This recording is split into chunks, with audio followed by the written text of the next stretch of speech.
Let me ask you a question. Are you successful on paper but exhausted in your body? Do you look like you're handling it, but inside you're running on fumes? Have you built a life that works, except it doesn't actually feel good anymore? If that's you, stay with me because this conversation matters. Today's episode is especially meaningful because it is the final interview in our 20-week seven figure lifestyle series, where I've been sharing powerful conversations from the Seven Figure Lifestyle Summit. So, for these past 20 weeks, I've been sharing these extraordinary, honest conversations with women who've built seven, eight, and nine figure businesses and lived rooted in health, freedom, and purpose. And I cannot imagine a more perfect way to close this series. Today, I'm joined by Dr. Olivia Ong, also known as the Heart Centered Doctor. She's a physician, entrepreneur, keynote speaker, and burnout expert who helps high performing professionals heal from chronic stress and lead from alignment, not depletion. After experiencing a devastating spinal cord injury, which left her paraplegic, Olivia was forced to confront everything she thought she knew about success, leadership, and strength. What she rebuilt and what she teaches now isn't theory, it's lived truth. This episode is for you if you are tired of pushing through exhaustion, if you're done sacrificing your well being for achievement, if you want success without burnout, and/or you're ready to lead, work, and live from your nervous system and your heart, not just your willpower. Listen all the way through. This interview really lands. Enjoy. Welcome to another powerful conversation inside the Seven Figure Lifestyle Summit, where we're exploring what it truly means to create wealth and well being, success that feels as good as it looks. And I am super honored right now to be joined by someone whose story and work embody deep resilience, healing, and heart centered leadership. Dr. Olivia Ong, also known as the Heart Centered Doctor, is a physician entrepreneur, keynote speaker, and burnout expert who helps high performing professionals heal from burnout and reconnect with their purpose. After a spinal cord injury left her a paraplegic, Olivia experienced a profound personal transformation that led her to rebuild her life and career from the inside out. She now leads the Heart Centered Method Institute, guiding leaders and healthcare professionals to regulate their nervous systems, overcome chronic stress, and lead with compassion and clarity. If you have ever felt the weight of burnout or the pressure to keep pushing at the expense of your well being, this conversation is for you. I'm super excited to have her with us. Welcome, Olivia. Yeah, thanks for having me, Monique. Thank you for being here. So, your personal story is incredible. Can you share a little bit about your injury and how it transformed your perspective on healing, leadership, and success? So this is a story that is obviously very personal. This happened probably about more than 15 years ago in 2008, September, when I was a resident doctor, just doing my own thing, walking to work in a hospital car park. A car just came out of nowhere at high speed and just ran into me. In an instant, my life changed forever, literally, because not only I lost the ability to walk, I couldn't work for about a year or so because I had to recover from the spinal cord injury complications in itself. The spinal cord injury, which is the one I suffered, meant that I had paralysis of my legs below the waist, and I couldn't feel not only feel my legs, I couldn't like handle the bladder and bowel side of things. I know it's getting a bit too much TMI here, but I know this is a spinal cord injury. Interestingly, in Australia, where I'm from, we didn't have the facility to do intensive spinal cord injury rehabilitation. But in the US, they had. So I traveled 2 years after my injury. I traveled with my husband to San Diego, California, to spend 3 years doing like getting back my mobility, doing intensive rehab. And I think throughout that process, I learned a lot more about myself. They always talk about leadership is not just external thing, it's an inner leadership journey. First of all, I had to learn to be kind to myself. That was the first thing that, as a physician, I was never ever kind to myself. In fact, I was probably the opposite. I was very critical of my work, of whether I did it perfectly or not. I was a perfectionist, so I made my life really difficult before the injury. But since the injury, or throughout the whole process of recovering from the spinal cord injury, I learned not only to be kind to myself, I learned to trust myself, and I learned to reach out for help. And us physicians are very bad at asking for help, but that was one thing I learned, that if I reached out for help, the help is there and the support is there. And I made a lot of beautiful connections with the spinal cord injury survivors in America. We came from all over the world, Australia, obviously most parts of the US for obvious reasons, because it's in San Diego. We've got like people from Brazil and Japan and all that. And we formed a little tight community. For the next 3 years, they were my family. And I think in regards to your question about healing and leadership, healing comes from within. And Yeah. you don't need a life-changing spinal cord injury to experience healing. It could be anything that can help you with that process. And the word success, as a physician, I used to think that being a really super successful physician with all the material things and all this prestige was success. But to me, that's not what success is anymore. It's having the lifestyle business that I've got now. I'm a speaker so that I can take my family along with me to speaking gigs and spending the time with my kids. That's success to me, because I think if I stayed on as a physician full time, I wouldn't be able to achieve that. Yeah. Yeah, that's so good. That's what a lot of what this whole summit is about, right? It's not just having, you want to have that lifestyle that feels abundant, Mm, not just the money in the bank, because you could true. have that and at the expense of family, the relationships. So I want to ask you, because this is summit is all about designing a seven-figure lifestyle, not just financially, but also in terms of joy, Mm, spaciousness, and inner oh, yes. alignment. What does that lifestyle mean to you personally, and how do you live it? Lifestyle is, I didn't, when I was in the physician world, like trying to obviously finish up my residency, that was the only world I knew. Was I don't think the word lifestyle even, my brain couldn't even comprehend the word lifestyle. It would be like, this is my life. Lifestyle is for other people who have the time to enjoy things. I'm a Mm, physician. I'm just going to stay in the hospital and until I'm, I don't know, 75 or something. But when I started the coaching, I was started as a life coach for burnt out doctors. That was my first business. And then getting connecting with other entrepreneurs, having like coaches and mentors, I realized that I've been living in a little small box for a very long time. yeah. But yeah, and then I think I always feel that us physicians, we connect with other non-medical people is actually the best way for us to grow. Because I learned just by talking to other people, I'm like, you mean you could actually do this? Like suddenly my brain's like in shock, going, oh my goodness, I could do that too. So it's not only just exposing yourself to opportunities, giving yourself permission to do it. That was the one thing. And I think there are more and more physicians realizing that they're made for more, and the physician life is not cut out for them. Like in Australia, we pay way too much taxes, and we work really hard, and it's, we work out by the hour, and we see so many patients. It's not a sustainable lifestyle. That kind of lifestyle leads to burnout. What you're talking about, Mani, with the joyful spaciousness lifestyle is having that capacity and freedom to do whatever we want. And if that kind of lifestyle will be, I can wake up and send my kids to school, and then I can, start working on the business, and like Yeah.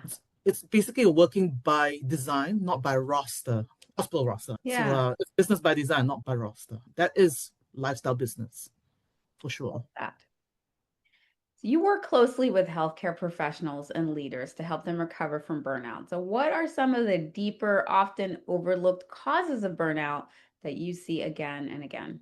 And I think with burnout, it's good to see it from two perspectives. Obviously, the causes that we can't change will be the external causes, like the healthcare systems that are falling apart in a lot of countries.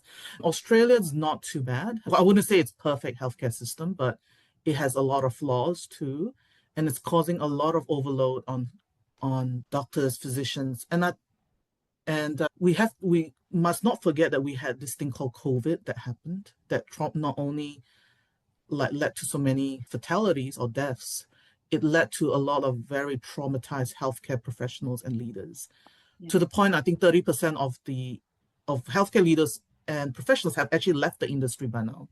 Wow. And interestingly, they've gone to set up their own lifestyle businesses. Yeah, and they've become coaches, speakers, authors, you name it. I've met them along the way as I grow in my own business as well, meeting very like-minded people. And what I want to focus now is on the internal root causes of burnout.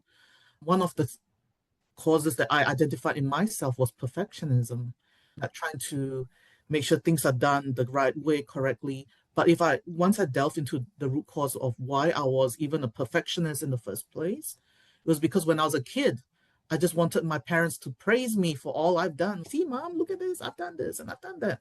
And I think perfectionist tendencies come at the age where you're trying to make your parents happy, get good grades, do things that they want. And then subsequently that kind of, because your nervous system remembers that made mom and dad happy. So if I do that, might make this like grandparent happy or that teacher happy. And then along the way, then medical school happened or made like my professors happy. And then when you start working, made like my other colleagues happy, staff members happy, patients happy, and it goes on, that tendency. But I think with the perfectionism, it can go into overdrive, especially when we are quite overwhelmed and stressed, and that causes burnout. So that's one thing, perfectionism. Yeah. The other I'll say internal cause of burnout is imposter syndrome. I see this a lot. I had this quite badly myself because I used to think that someone would just find out that I wasn't good enough for my job and they would just fire me or something. But it's apparently very common internal thought or internal belief amongst many professionals and leaders. Yeah. Even other entrepreneurs and business owners that I know, they experience it. Even celebrities experience that too.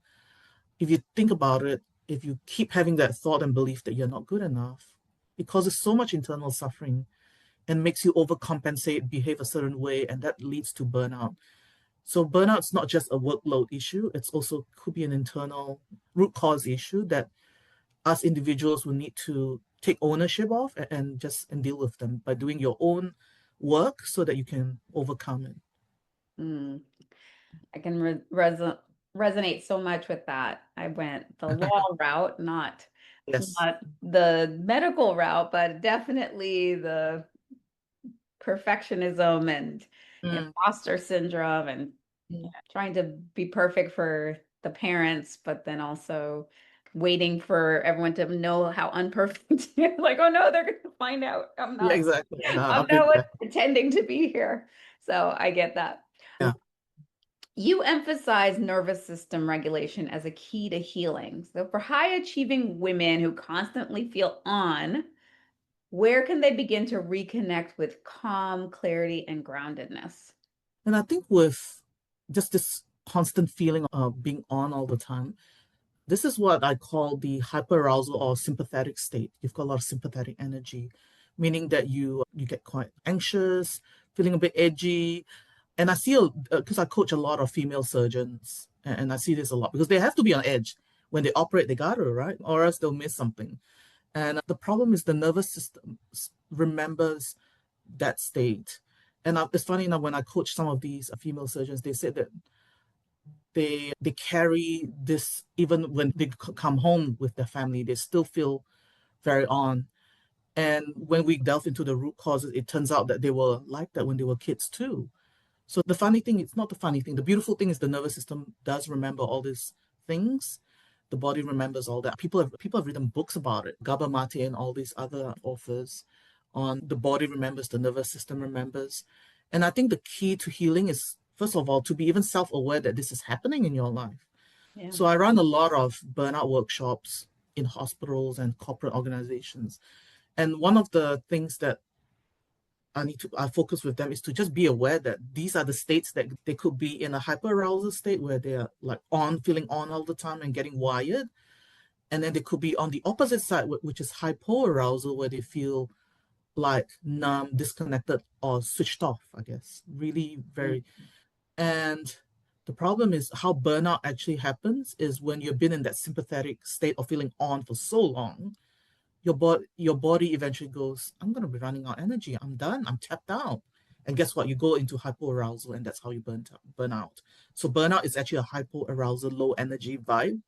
And Yeah. for those who have been through burnout, you will know what I mean by low energy vibe. You're just feeling just stuck and frozen. This is where all the doom scrolling happens, and you're just like, I'm not gonna move. I'm just I've gonna I've do. never ever experienced me. No, I could Yeah, definitely relate. I think so many yeah, women will relate to this.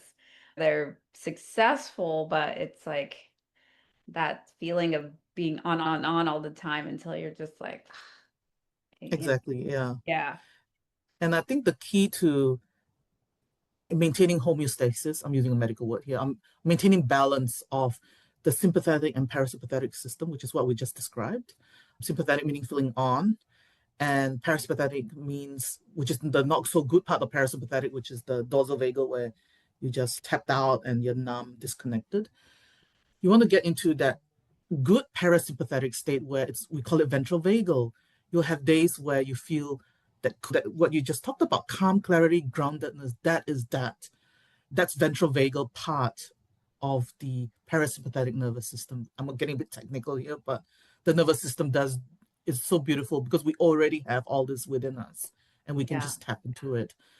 How we tap into that will be to probably do a set of balance exercises every day to regulate your nervous system, because a lot of us are busy people and we operate from the head up, right? Most of the yeah, time. And sometimes we forget to go to the bathroom, forget to eat, and yeah, that kind of thing.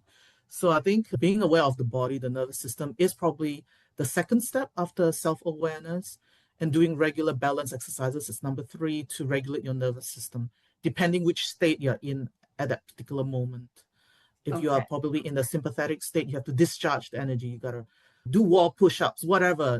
Because if yeah, you don't do that, it's gonna be internalized. It's gonna become anxiety and then panic attacks and all these things. For hypoarousal, you gotta tap your body, kind of thing, to just wake yeah. it up. Going, oh, I've got a body. Okay, now I'm back on Earth. Yeah, I didn't ask you about this, so I shared some questions I was going to ask you at the beginning, but yeah, yeah. I didn't ask that. But now I, so That's all I was right. like, Go is for there it. a really quick exercise that you could lead us through now that Yeah, helps? And then I don't know if it's the tap or just pick a quick one that pick can a help. quick one. All right. Yeah.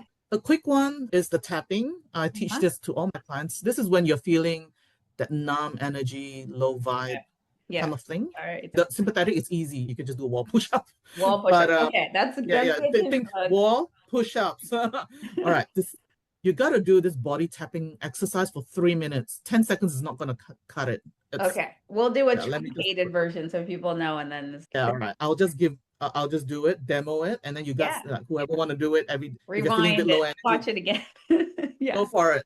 Yeah, okay. Just I'll do it too. here we go. Yeah, I'm just gonna demo it this way. Okay. You go from wrist to shoulder, and then shoulder back to wrist, and then you go on the other side, wrist to shoulder, and then shoulder back to wrist. And don't need to whack yourself because I've had clients who whack themselves. Like, don't I do know that. I've done this very hard before. Yeah, and then I'm like, don't do that. Like, So that's some just it, just wrist to shoulder, and then yeah, and then you got to do that for 3 minutes. You can do it from the chest down, and then from yeah, the tummy I've up. had Yeah, the it kind of, chest like yeah, the exactly. You got to tap yourself, whichever way you want to tap it. It's fine. But I start with the arms because they're easy. yeah, Like love I'm like, that. oh, that's Okay, my arm. So there you go. that's so simple, and I Exactly. know because I've done it. It's so simple, but it really makes a difference. It's It huge. does. You just feel that calm, clarity, groundedness. You Yeah. at the end of the 3 minutes, you just feel that, and I'm like, I've when I just did it for the having done it a little bit, I already feel more like exactly, and I'm like, that. the physician in me went, it can't be that simple. It needs to be complicated. Like, Dr. House or whatever, Yeah, I need to do ER or an whatever. hour and a half journaling exercise with that. I know it doesn't. I'm like, oh, okay. That's how I realized that nervous system work needs to be out, reached out there to the world. Like Yeah, it's I'm so people happy you're quick. here talking about that. So you teach a model of heart-centered leadership. So what does that look like in real life, and how can women begin to lead from this heart-centered space, even in Mm. high-pressure environments?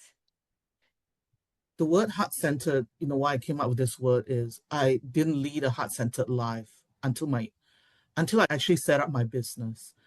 Leading a heart-centered life means that you're living your love, you're doing what you love. And Mm, I'm so glad I've met so many professionals, leaders, and I guess entrepreneurs along the way in this journey as I set up my coaching now speaking business. That everyone who's doing that, a lot of them had to give up a corporate career and because they know that they were made for more and they weren't living their love, but living their love and creating a business for their lifestyle to just for them to shine a light to the world and create an impact with the work they do. I think that's heart centered because you're living according to your own values, not yeah, other people's terms, your own terms. So that's heart centered. And leadership will be not, it's an inner leadership, not just inner leadership. I'm sure that there are people here who have teams already. Like myself, I've got a team now, which is a different kind of leadership. I lead teams in the hospital setting, but leading a team in business is a little bit different yeah, again. So I think if the team, you demonstrate this heart-centered leadership and you share this with your team, they get your values, they get your vision and mission. That's heart-centered leadership. And I think, yeah, just living your love and shining your light to the world and being your own best friend. There's three things there, but yeah, that is heart-centered leadership in a nutshell. yeah. I love that.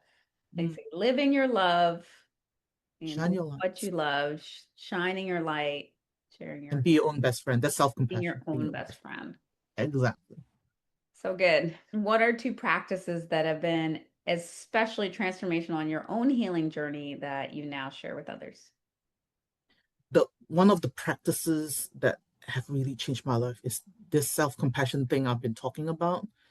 When I used to run trainings on self-compassion to doctors, that was interesting. It Hmm. was something that is really hard. Like I don't think it's a concept that we ever learn as when we're growing up. So describe what that means. What is Yeah, exactly? yeah, And I feel like that's also connected to being your own best friend. So maybe you can exactly. They're all expound interconnected. upon that a little bit Yeah. more. So Kirsten Neff is a researcher from, I believe she's from Texas. She's a social psychologist. And she actually founded this concept called self-compassion. She did a lot of research. Like this lady is like amazing. She's done like heaps of art, like projects and research papers and everything on self-compassion. Self-compassion actually consists of three components, according to the first component is mindfulness or awareness. And then I'll just go through the three components and then we'll go into each in a little detail. The second component is connectedness or common humanity. And the third component is self-kindness. And I will illustrate the three concepts through the journey I had with the spinal cord injury because that will be easier Yeah. to conceptualize for the audience as well. With the awareness piece or mindfulness, that was really interesting because I wasn't aware that I was being very unkind towards myself or critical of myself up until I was made aware that I was doing it. So when I attended Kirsten Neff's programs and everything, and when she made me realize that's been what I've been doing, that made me really sad initially because I went, oh my gosh, for the last 30 something years, I've been doing that. And no wonder I was suffering so much and all these things. So the awareness piece, it's just being aware that you're suffering. That's the first one. Whether it's burnout or whether you've been self-critical your whole life and now you just had an epiphany. Oh my God, I've just done that my whole life. I have messed up. So that's the first one. The second component is common humanity or connectedness. That means that the suffering, you're not in isolation when you're suffering, you're actually suffering together. So when I had the spinal cord injury, I felt very alone for quite a number of years until I went to the US and I met many other people like myself. So that's when I felt this connectedness and saying that I'm not alone in this suffering. There's people with me here as well.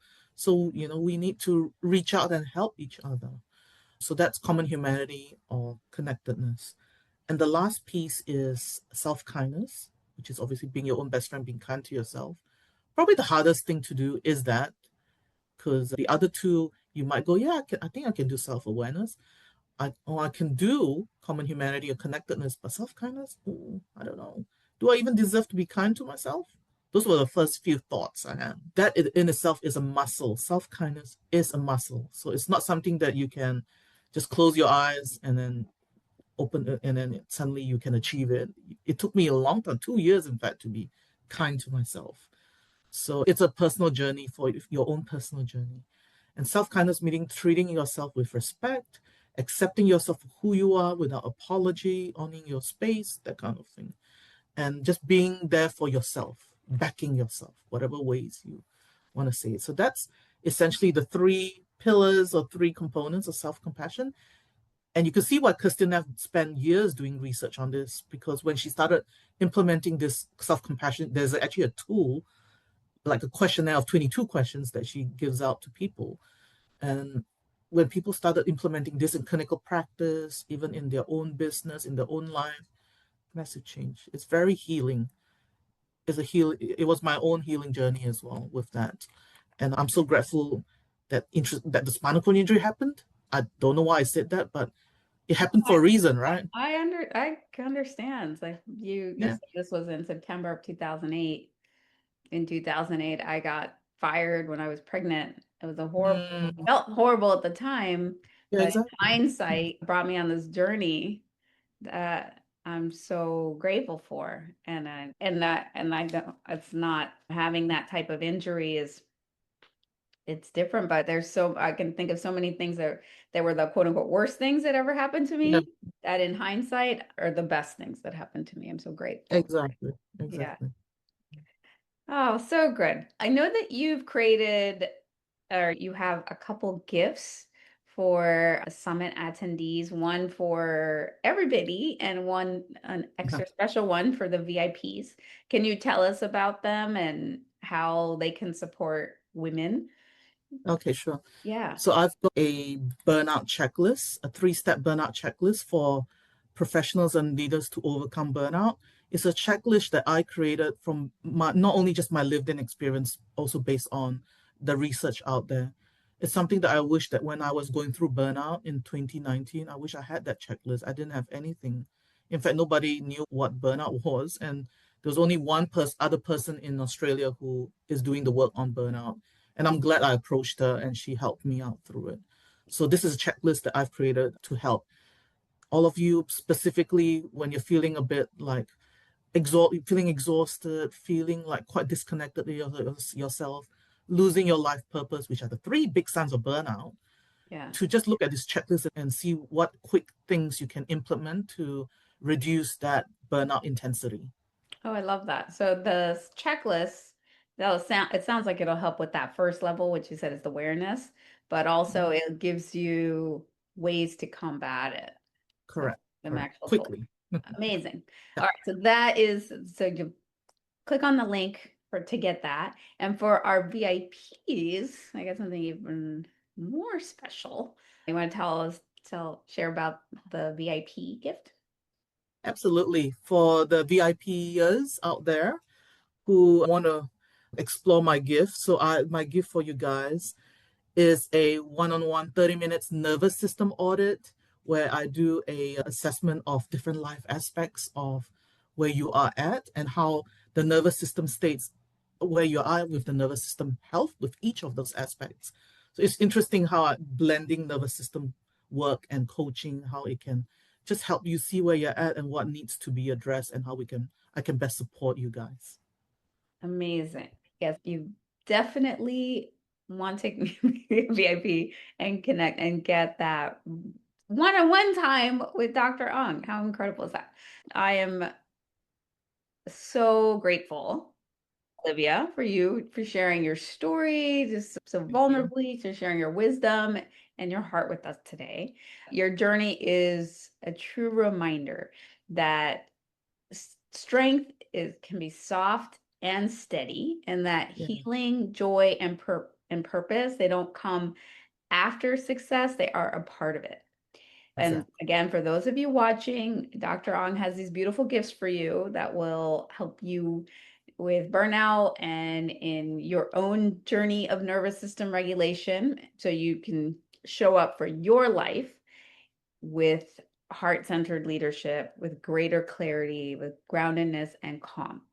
Don't make sure that you sign up for those right away. As soon as this is done, remember creating a seven-figure lifestyle isn't just Mm. about scaling your income. It's about building a life that nourishes you on every level. So thank you for being here. And thank you again, Olivia. This was awesome. Yeah, thanks for having me, Monique. Thank you. Here's what I want you to hear clearly: burnout is not personal failure, exhaustion is not the price of ambition, and success does not require self abandonment. Dr. Olivia's story is a powerful reminder that healing isn't something you earn after success, it's something you build into the way you live, lead, and work. So, this has been the final interview in our seven figure lifestyle series. And I want to make sure you don't miss what's available to you. Even though this summit has already happened, it's not too late to access all the incredible gifts and resources from our speakers. Over $4,000 worth of gifts, and you can access all of that for just $99. If you go to www.tinyurl.com/VIP seven figure. This is less than the cost of a dinner out, and it has the potential to completely change how you think about success, wealth, health, and what's actually possible for your life. Thank you for being part of this series. Thank you for being willing to ask deeper questions about how you want to live. And remember, seven figure lifestyle isn't just about the numbers, it's about building a life that supports your body, your joy, and your soul. I'm so glad you're here. Join us next time for another Getting Real interview.